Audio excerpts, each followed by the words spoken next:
Students, मैं रेणुका और हम क्लास 10 साइंस की एनसीईआरटी बुक की सीरीज कर रहे हैं। इस सीरीज में हम आपकी क्लास 10 साइंस एनसीईआरटी बुक का फिजिक्स का फर्स्ट चैप्टर लाइट, रिफ्लेक्शन और रिफ्रैक्शन के बारे में स्टडी कर रहे हैं। तो आज हम इस चैप्टर को स्टार्ट कर रहे हैं और आज का अपना चैप्टर कंटिन्यू करने से पहले मैं कहना चाहूँगी कि आज हम जस्ट चैप्टर का इंट्रोडक्शन लेंगे, तो आपको कुछ भी लिखने की नीड नहीं है। नेक्स्ट वीडियो से आप नोट्स बनाना शुरू करना। तो सबसे पहले हम देखते हैं कि लाइट एक्चुअल में होती ही क्या है। जब हम लाइट की बात करते हैं, जैसे कि हम हीट की बात करते हैं, तो हीट क्या एक्चुअल में एक एनर्जी की फॉर्म है। ऐसे ही आपके घरों में करंट आ रही है, इलेक्ट्रिसिटी आ रही है, जिसे बल्ब, ट्यूबलाइट, एसी, फ्रिज चल रहा है, तो वो करंट एक्चुअल में क्या है, एनर्जी की फॉर्म है।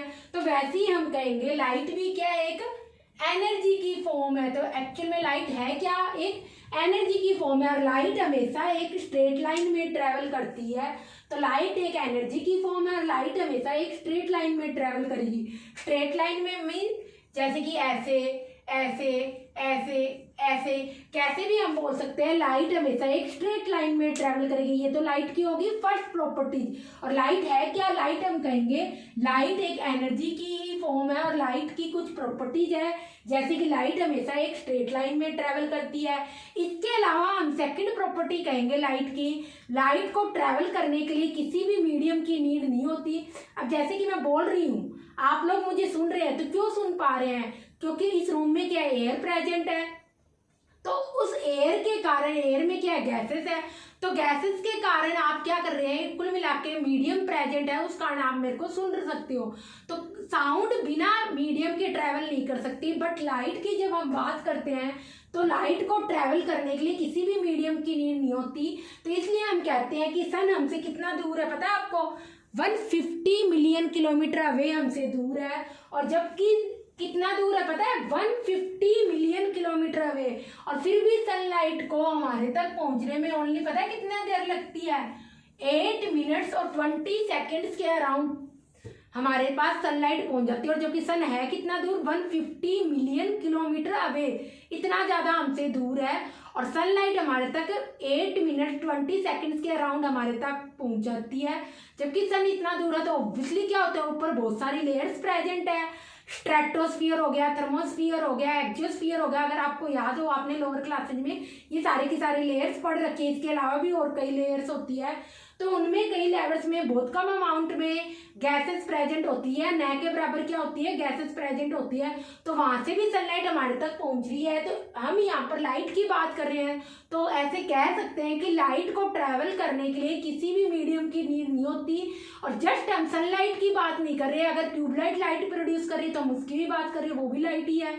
बल्ब, जब हम टॉर्च लाइट प्रोड्यूस कर रही है तो वो भी एक लाइट है। सारी लाइट की बात कर रहे हैं, तो लाइट को ट्रैवल करने के लिए किसी भी मीडियम की नीड नहीं होती। इसके बाद हम कहेंगे, अगर लाइट की सबसे ज़्यादा स्पीड होती है वैक्यूम के अंदर। वैक्यूम मीन जब कोई भी गैस प्रेजेंट ना, और उस केस में लाइट की स्पीड होती है यहाँ पर 3 × 10⁸ मीटर पर सेकेंड। आप सभी ने पढ़ रखा होगा, ये सनलाइट की स्पीड ही होती है।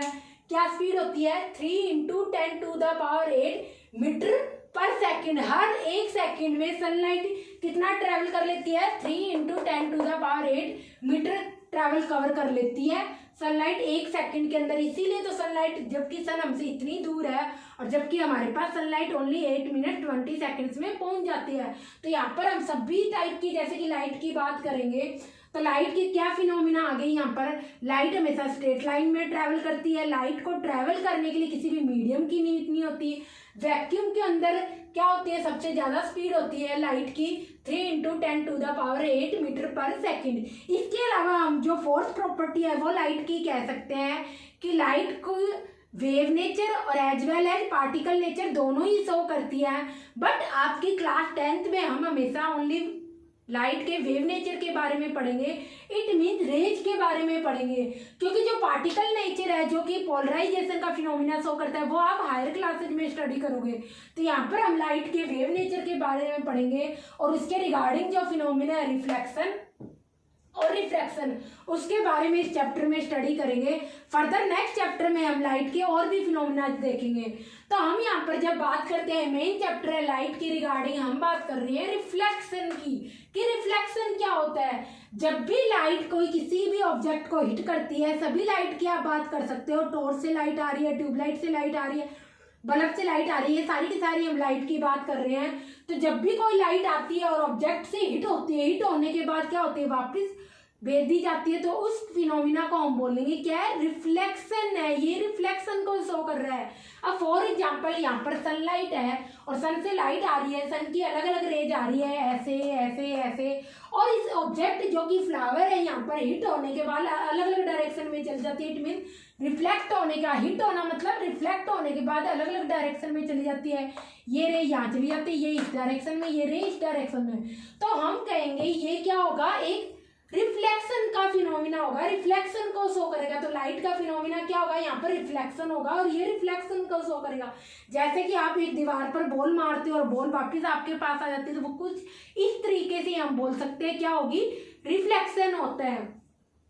तो बिकॉज यहाँ पर आप देखोगे कुछ रेज इस डायरेक्शन में जा रही है रिफ्लेक्शन होने के बाद, कुछ रेज इस डायरेक्शन में जा रही है रिफ्लेक्शन के बाद, तो आपको कोई इस वे में कोई एक फिक्स्ड इमेज नहीं मिलेगी, कोई इमेज नहीं मिलेगी। तो हम कहेंगे जब भी रफ सरफेस होगा, रफ सरफेस से लाइट रिफ्लेक्ट होगी, तो उस केस में आपको कभी भी कोई इमेज नहीं मिलेगी। तो आप कह दोगे ये बोर्ड भी एक क्या है, रफ सरफेस है, मैं भी एक रफ सरफेस हूँ, कुछ भी आप इस कमरे में देख पा रहे हो तो वो एक रफ सरफेस है। तो आप उन चीजों को देख कैसे पा रहे हो, हम इन चीजों को देख कैसे पा रहे हो, क्योंकि मैंने कहा है जब रफ सरफेस है तो उस केस में तो कोई इमेज ही नहीं बनेगी। हम देख पा रहे हैं बिकॉज हमारी आईज में भी क्या होता है, लेंस होता है जो कि ट्रांसपेरेंट होता है। लेंस क्या होता है, जैसे कि मैंने ये स्पेक्स लगा रखा है, ये भी क्या, इसमें भी तो लेंस लगे हुए हैं। तो उस केस में लाइट क्या करती है, रिफ्लेक्शन को शो करती है। तो ये फर्दर जब हम रिफ्लेक्शन टॉपिक आपका खत्म हो जाएगा तब हम रिफ्लेक्शन के बारे में ही पढ़ेंगे और इसी डिटेल में पढ़ेंगे कि रिफ्लेक्शन क्या होता है।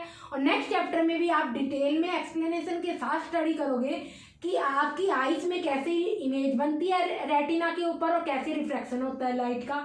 तो हम जस्ट अभी रिफ्लेक्शन को लेके बात कर रहे हैं। तो हम कहेंगे जब रफ सरफेस से यहाँ पर रिफ्लेक्शन होगा तो उस केस में कोई इमेज नहीं बनेगी, पर अगर पॉलिश सरफेस से यहाँ पर रिफ्लेक्शन होगा तो उस केस में हमेशा इमेज बनेगी। तो पॉलिश सरफेस क्या होता है, जैसा कि आप कह दोगे कि आप डेली लाइफ में अपने मिरर देखते हो जिसमें आप अपना फेस देखते हो, वो क्या होता है, एक पॉलिश सरफेस होता है। बिकॉज उसके आगे फ्रंट साइड में क्या की होती है, सिल्वर कलर की कोटिंग की होती है और बैक साइड में रेड कलर का पेंट होता है। तो बैक साइड में पेंट इसलिए करते हैं सो लाइट क्या हो, रिफ्लेक्ट हो, और आगे सिल्वर मेटल की कोटिंग की जाती है सो लाइट क्या हो, उस केस में रिफ्लेक्ट हो जाए आगे से और वो पॉलिश सरफेस बन जाए। अदरवाइज वो भी मिरर भी वहां पर अगर सिल्वर मेटल की कोटिंग नहीं करोगे तो उस केस में वो भी क्या होगा, पॉलिश सरफेस की तरह काम नहीं करेगा। तो जब पॉलिश सरफेस से लाइट रिफ्लेक्ट होती है तो उस केस में सारी की सारी रेज रिफ्लेक्ट होने का बाद एक फिक्स डायरेक्शन में जाती है। तो उस केस में हम बोलेंगे कि जब भी लाइट हमेशा पॉलिश सरफेस से रिफ्लेक्ट होगी तो उस केस में आपको हमेशा मिरर मिलेगा। और मिरर में हम सबसे बेस्ट एग्जांपल यहाँ पर बात करते हैं, जो आप तैयार होने के लिए डेली लाइफ में अपना फेस देखते हो मिरर के अंदर, वो क्या होता है, प्लेन मिरर होता है। तभी तो उसमें क्या होता है, फ्रंट में सिल्वर मेटल की कोटिंग होती है और बैक में पेंट होता है, सो लाइट क्या हो, रिफ्लेक्ट हो उससे। तो उस केस पे आपको अपने फेस की इमेज दिखती है बिकॉज इससे क्या हो रही है, वो एक पॉलिश सरफेस है। सारी की सारी लाइट, ये देखो यहाँ पर ये लाइट गिर रही है, ये सारी रेज है, और जो लाइट रिफ्लेक्ट होके आ रही है वो सारी ये एक फिक्स डायरेक्शन में आ रही है। तो ये सारी मिलकर, मैंने तो कुछ ही रेज शो करी है, बहुत सारी रेज होती है, तो वो एक इमेज जनरेट कर देती है और इसलिए आपको क्या दिखता है, मिरर में आपका फेस क्लियरली व्यू हो जाता है, क्लियरली आपको विजिबल होता है। तो जब भी हम पॉलिश सरफेस की बात करेंगे तो हम कहेंगे हमेशा इमेज बनेगी। जब रफ सरफेस की बात करोगे तो उस केस में कभी भी कोई भी इमेज आपको नहीं मिलेगी। तो आप हम कहेंगे कि रिफ्लेक्शन भी 2 टाइप्स का होता है यहाँ पर, एक रेगुलर रिफ्लेक्शन और एक इररेगुलर रिफ्लेक्शन। तो जब आप रेगुलर रिफ्लेक्शन की बात करेंगे तो उस केस में हमेशा आपको इमेज मिलेगी। तो इट मीन्स वो क्या होगा, पॉलिश सरफेस से क्या हो रही है, रिफ्लेक्ट हो रही है लाइट, तो ऑब्वियसली ये मिरर वाला व्यू बनेगा, केस बनेगा। तो यहां पर आप लिख दोगे रेगुलर रिफ्लेक्शन। और अब बिकॉज रेगुलर रिफ्लेक्शन में क्या हो रहा है, लाइट आने के बाद, टकराने के बाद एक फिक्स डायरेक्शन में जा रही है, तो इस केस में आपकी इमेज बन रही है। तो कुल मिला के जब पॉलिश सरफेस होगा तभी हमेशा क्या होगा, रेगुलर रिफ्लेक्शन होगा। जब हम इरेगुलर रिफ्लेक्शन की बात करेंगे तो उस केस में आप कहोगे कोई भी चीज, कोई भी ऑब्जेक्ट ले सकते हो। हम यहाँ पर क्या करते हैं, एक शीट ऑफ पेपर लेते हैं और उस केस में जब पैरेलल लाइंस आती है तो कोई लाइट ऐसी चली जाती है, कोई लाइट ऐसी चली जाती है, कोई लाइट ऐसी चली जाती है। तो आप देखोगे कुछ लाइट इस डायरेक्शन में जा रही है, कुछ लाइट इस डायरेक्शन में जा रही है, तो ऑब्वियसली इस केस में क्या होगा, आपको कोई इमेज नहीं मिलेगी। रिफ्लेक्शन तो होगा बट क्या होगी, कोई इमेज नहीं मिलेगी। क्यों, कुछ रेज इस डायरेक्शन में जा रही है, कुछ रेज इस डायरेक्शन में जा रही है, कुछ रेज इस डायरेक्शन में जा रही है। तो इस केस में आपको क्या होगा, कोई भी इमेज नहीं मिलेगी। बिकॉज यहाँ पर क्या है, ये एक रफ सीट है, हम मान लेते हैं ये एक पेपर की सीट है और ये एक रफ सरफेस की तरह यहाँ पर काम कर रहा है। तो ऑब्वियसली उस केस में बिकॉज सारी लाइट रेज एक ही डायरेक्शन में नहीं जा रही, तो आपको कोई भी यहाँ पर इमेज नहीं मिलेगी। तो ये इरेगुलर रिफ्लेक्शन का एग्जांपल है, जिसे हम डिफ्यूज रिफ्लेक्शन भी बोलते हैं। डिफ्यूज क्यों, अलग अलग डायरेक्शन में क्या हो रहा है, डिफ्यूजन हो रहा है, कभी यहाँ जा रही है, कभी यहाँ जा रही है।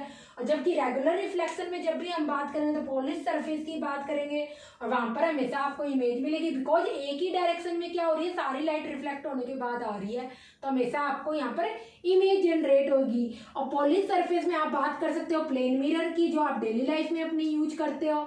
इसके अलावा आप कॉनकेव मिरर और कॉन्वेक्स मिरर की भी बात कर सकते हो।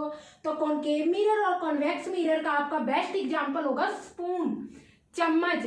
आप उसमें अगर आपने थोड़ा बहुत तो चैप्टर, ऑब्वियसली ये चैप्टर स्कूल्स में तो कंप्लीट कर लिया हो ना, तो आपका ये होमवर्क है, आप देख के आओगे स्पून का कौन सा पार्ट, फ्रंट पार्ट या बैक पार्ट, फ्रंट पार्ट कौन सी मिरर का काम करता है, कॉनकेव या कॉन्वेक्स, और बैक पार्ट स्पून का कौन सी मिरर का काम करता है, कॉनकेव या कॉन्वेक्स। ये आपका होमवर्क, आपको चेक करना है, देख के आना है घर पर। तो हम यहाँ पर जब रिफ्लेक्शन की बात कर रहे हैं, 2 टाइप्स के यहाँ पर रिफ्लेक्शन होते हैं, ये कॉपी कर लो अगर किसी को करना है।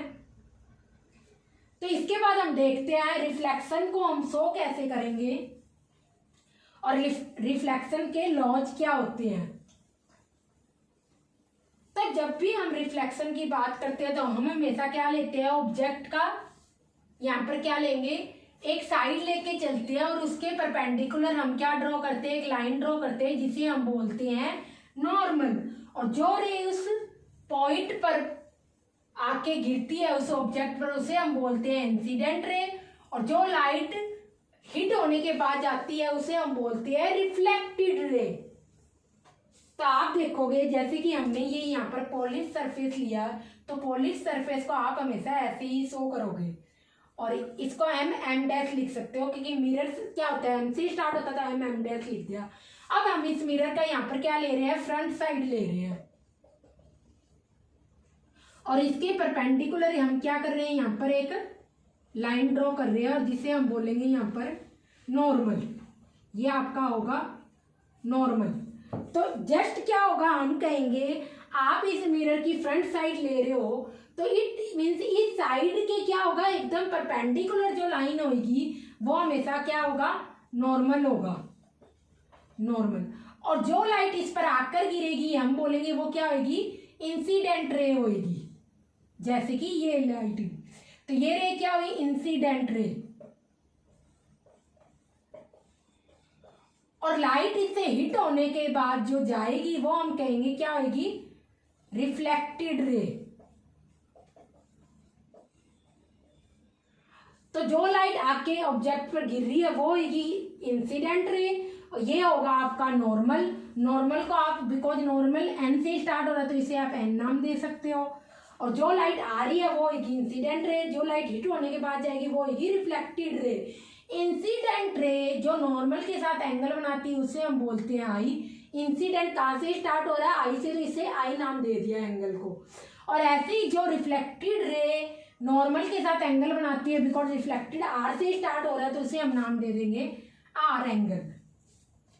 तो आप देखोगे इंसिडेंट रे नॉर्मल के साथ आई एंगल बना रही है, रिफ्लेक्टेड रे नॉर्मल के साथ आर एंगल बना रही है। और इंसिडेंट रे को आप नाम दे दो ए, और जिस पॉइंट पर रे फॉल हो रही है उसको नाम दे दो और रिफ्लेक्टेड रे हो जाएगी बी। तो आप देखोगे एओ आपकी इंसिडेंट रे होगी, ओ बी आपकी क्या होगी, रिफ्लेक्टेड रे होगी। तो कुल मिलाकर ये सारी की सारी चीजें यहाँ पर टर्म्स आपको टर्मिनोलॉजी रिफ्लेक्शन के रिगार्डिंग पता होनी चाहिए। ये आपका मिरर हो जाएगी, उसकी फ्रंट साइड ले रहे हैं, ये यहाँ पर रे आ रही है। लाइट में रेंज बहुत सारी होती है, ये जस्ट आपको समझाने के लिए एक सिंगल लाइन की सिंगल रे की हम बात कर रहे हैं। तो जो लाइट इस पर फॉल होगी, जो रे फॉल होगी उसे हम बोलेंगे इंसिडेंट रे, रिफ्लेक्ट होके जाएगी उसको रिफ्लेक्टेड रे। ये नॉर्मल है हमेशा, जो इंसिडेंट रे नॉर्मल के साथ एंगल बनाएगी वो होगा एंगल ऑफ इंसिडेंस, और जो रिफ्लेक्टेड रे नॉर्मल के साथ एंगल बनाएगी वो होगा एंगल ऑफ रिफ्लेक्शन। तो ये सारे की सारी आपके रिफ्लेक्शन के रिगार्डिंग टर्मिनोलॉजी, और जब भी हम रिफ्लेक्शन की बात करेंगे आप कुछ इसी टाइप का डायग्राम बनाओगे। तो अब हम रिफ्लेक्शन के कुछ लॉज देखते हैं। यहाँ पर आप लिखोगे लॉज ऑफ रिफ्लेक्शन, ये यहाँ पर फ्रंट साइड लिख लो, लॉज। तो रिफ्लेक्शन में सबसे पहले लॉज होता है कि यहाँ पर फर्स्ट लॉज होता है incident ray, reflected ray and normal all lie in same plane. तो आप लिखोगे इंसिडेंट रे, नॉर्मल और रिफ्लेक्टेड रे।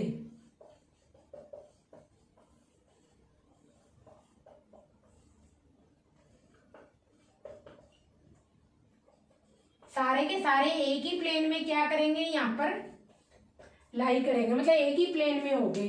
अब मैं क्या कर रही हूँ, मिरर की जो साइड ले रही हूँ वो क्या है, आप कह दोगे वाई डायरेक्शन में है। ये क्या होगा, नॉर्मल एक्स डायरेक्शन में है। ये कुछ इस टाइप से लाइट आ रही है, लाइट की इंसिडेंट रे आ रही है और रिफ्लेक्टेड रे ऐसे जा रही है। तो कुल मिलाकर हमें कह सकते हैं कि ये क्या होगा, अगर आप इस फिगर को मान रहे हो एक्स वाई प्लेन में हम कंसीडर कर सकते हैं। प्लेन कोई भी हो सकता है, एक्स वाई भी हो सकता है, वाई जेड भी हो सकता है, जेड एक्स भी हो सकता है। किसी भी प्लेन को ड्रॉ करने के लिए एटलीस्ट 3 पॉइंट्स की तो नीड होती ही होती है। तो यहाँ पर आप कोई भी प्लेन ले सकते हो। तो कुल मिलाकर आप कह दोगे इंसिडेंट रे, नॉर्मल और रिफ्लेक्टेड रे सारे की सारी एक ही प्लेन में होनी चाहिए, ऐसे भी अलग अलग प्लेन में हो। अब जैसे कि मेरा हाथ है इस प्लेन में और इसी प्लेन में क्या है, मेरा दूसरा हाथ है, तो मैं कहूंगी एक ही प्लेन के अंदर है। तो एक ही प्लेन में ये सारी की सारी इंसिडेंट रे, रिफ्लेक्टेड रे और ये नॉर्मल हमेशा होना चाहिए। दूसरा लॉ हमें रिफ्लेक्शन का कहता है, जो कि मोस्ट इंपॉर्टेंट है, angle of incidence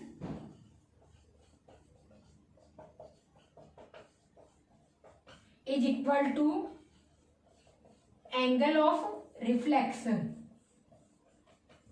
it means जो आपका एंगल आई होगा, जो कि एंगल ऑफ इंसिडेंट है, वो हमेशा एंगल आर के बराबर होगा, जो कि क्या है, एंगल ऑफ रिफ्लेक्शन है। ये दोनों एंगल हमेशा बराबर होने चाहिए।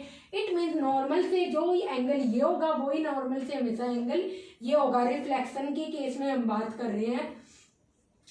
तो ये मोस्ट इंपॉर्टेंट 2 टॉपिक्स है लॉज ऑफ रिफ्लेक्शन के रिगार्डिंग। इंसिडेंट रे, नॉर्मल और रिफ्लेक्टेड रे सारे एक ही प्लेन में होने चाहिए। इसके अलावा एंगल ऑफ इंसिडेंस जो कि ये है हमेशा इक्वल होगा एंगल ऑफ रिफ्लेक्शन जो कि आर है, हमेशा बराबर होगा। तो अगर आपने देखा हो 2026 का पेपर, उसमें आई थिंक कैरम बोर्ड के रिगार्डिंग एक मैथ्स में क्वेश्चन आया था। जब हम कैरम बोर्ड में क्या करते हैं, खेलते हैं, तो उसमें क्या था, जब हम स्ट्राइक करते हैं वहां पर, तो उस केस में जो क्वेश्चन आया था वो एंगल ऑफ इसी टाइप से रिफ्लेक्शन के रिगार्डिंग आपका क्वेश्चन आया था और बहुत अच्छा क्वेश्चन था। तो कुल मिला के ये फिनोमिना आपकी डेली लाइफ में भी बहुत ज्यादा यूज होता है हर जगह। तो ये कॉपी कर लो, ये लॉज ऑफ रिफ्लेक्शन अगर आपको अभी लिख रहे हैं अभी लिख लो, अदरवाइज हम नेक्स्ट वीडियो में भी यहाँ पर डिस्कस करेंगे, तब भी आप लिख सकते हो। तो मेन यही है, आप रिफ्लेक्शन में यही कहोगे हमेशा। रिफ्लेक्शन एक्चुअल में है क्या, लाइट जब किसी ऑब्जेक्ट पर पड़ती है और उससे हिट होकर जाती है तो ये क्या कहलाएगा, आपका रिफ्लेक्शन कहलाएगा। और जब पॉलिश सरफेस होगा उस केस में हमेशा आपको इमेज मिलेगी। और laws of reflection, incident ray, normal और रिफ्लेक्टेड रे सारे एक ही प्लेन में होते हैं और एंगल ऑफ इंसिडेंस और एंगल ऑफ रिफ्लेक्शन हमेशा बराबर होता है। ये सारा का सारा टॉपिक है आज जो हमने पढ़ा है। कॉपी करना है तो कॉपी कर लो। तो अब मैं कह दूं कि मैंने कहा कि एंगल ऑफ इंसिडेंस हमेशा एंगल ऑफ रिफ्लेक्शन के बराबर होगा। तो अगर मैं कहूं कि angle of incidence it means I angle मेरा 35 डिग्री है, तो angle R it means angle of reflection कितना होगा 35 डिग्री होगा ऑब्वियसली, यही होगा, यही मैंने लॉज में बताया रिफ्लेक्शन के। अगर एंगल आई मेरा क्या हुआ 35 डिग्री हो तो ऑब्वियसली एंगल आर भी क्या होगा 35 डिग्री होगा। अगर मेरा एंगल यहाँ पर क्या हुआ 70 डिग्री हुआ तो एंगल आर भी आपका क्या होगा 70 डिग्री होगा। पर एक केस ये भी बनता है, अगर मेरा एंगल क्या हुआ 90 डिग्री हुआ तो उस केस में मेरा एंगल रिफ्लेक्टेड एंगल भी क्या होगा, एंगल ऑफ रिफ्लेक्शन क्या होगा उस केस में मेरा वो भी 90 डिग्री होगा। तो उस केस में ये तो आप सारे के सारे एंगल कैसे भी बना सकते हो, जैसे कि अगर मैं फर्स्ट केस की इस केस की बात करूं और ये मेरा सेकंड केस है तो दोनों ही हम यहाँ पर बनाते हैं, या फिर आप ये रहने दो ऐसे करो, ये आपका हो गया, इसमें आप भर लो यहाँ पर 45 डिग्री, ये आपका फर्स्ट केस हुआ, ये आपका सेकंड केस हुआ। तो अगर मैं कह दूं ये एंगल कितना है 45 डिग्री है, ये आपका फर्स्ट केस हुआ, तो ये एंगल ऑफ रिफ्लेक्शन भी कितना होगा 45 डिग्री, क्योंकि अभी हमने किया था angle of incidence is equal to angle of reflection के बराबर होता है। तो एंगल आई क्या है 45 डिग्री है, तो एंगल आर भी क्या होगा, कुल मिला के दोनों नॉर्मल के साथ इंसिडेंट रे और रिफ्लेक्टेड रे सेम एंगल बनाएगी 45 डिग्री। अब अगर हम एंगल 90 डिग्री की बात करें तो कुछ इस तरीके से यहाँ पर मिरर से इमेज क्रिएट हो, मिरर से कुछ इस तरीके का फिनोमिना होगा। अब मैंने कहा ये आपका क्या है मिरर है, अब इस मिरर के मैंने क्या किया परपेंडिकुलर यहाँ पर क्या कर लिया नॉर्मल ड्रॉ कर लिया, ये मेरा नॉर्मल हो गया। अब अगर इंसिडेंट रे मेरी 90 डिग्री एंगल पर आ रही है तो 90 डिग्री एंगल मीन्स जो ऑब्जेक्ट है ना उसके कितने पे आ रही है 90 डिग्री एंगल से आ रही है। तो मैं क्या कहूंगी यहां पर, अगर मैं कहूं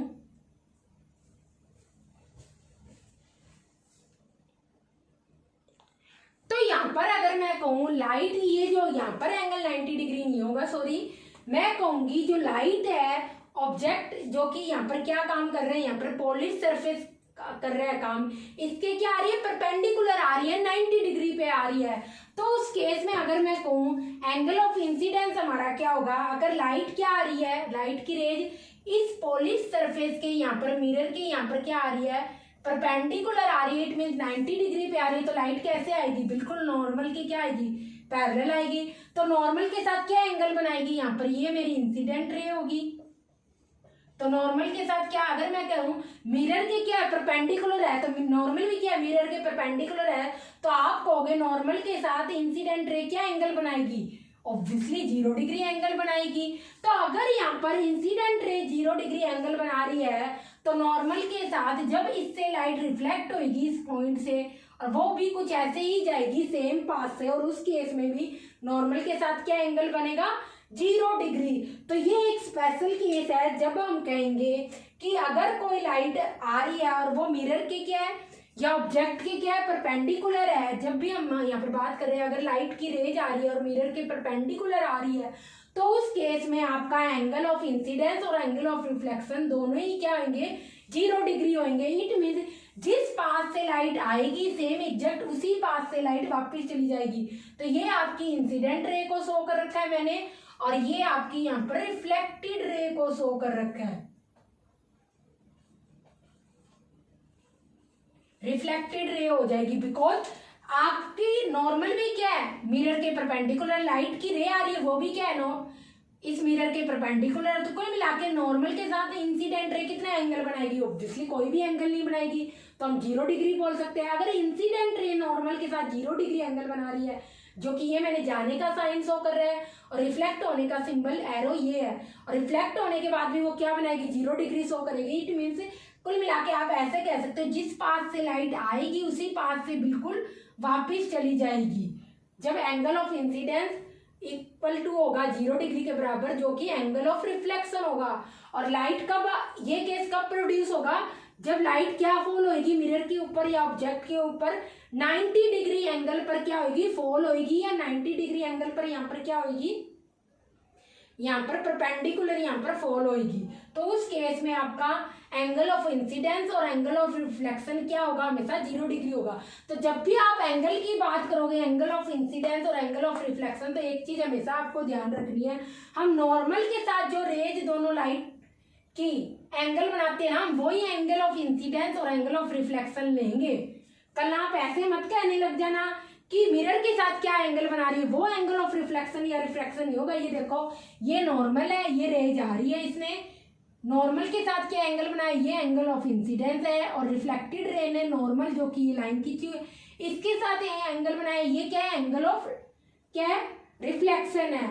और मैं कह ऐसे रही हूँ कि मिरर पर लाइन कैसे पड़ रही है, ऑब्जेक्ट पर लाइट कैसे पड़ रही है, यहाँ पर परपेंडिकुलर पड़ रही है, 90 डिग्री पे पड़ रही है। इट मीन्स 90 डिग्री पे पड़ रही है, परपेंडिकुलर पड़ रही है। इट मीन्स मिरर पर लाइट कैसे पड़ रही है, परपेंडिकुलर पड़ रही है, 90 डिग्री एंगल पर। तो ये देखो आप, ये क्या है आपका ऑब्जेक्ट है, ऑब्जेक्ट से ये देखो इंसिडेंट रे आ रही है, वो कितना एंगल बना रही है, ऑब्वियसली 90 डिग्री एंगल बना रही है। पर हम तो एंगल ऑफ इंसिडेंस किसके साथ कंसीडर करते हैं, यहाँ पर नॉर्मल के साथ।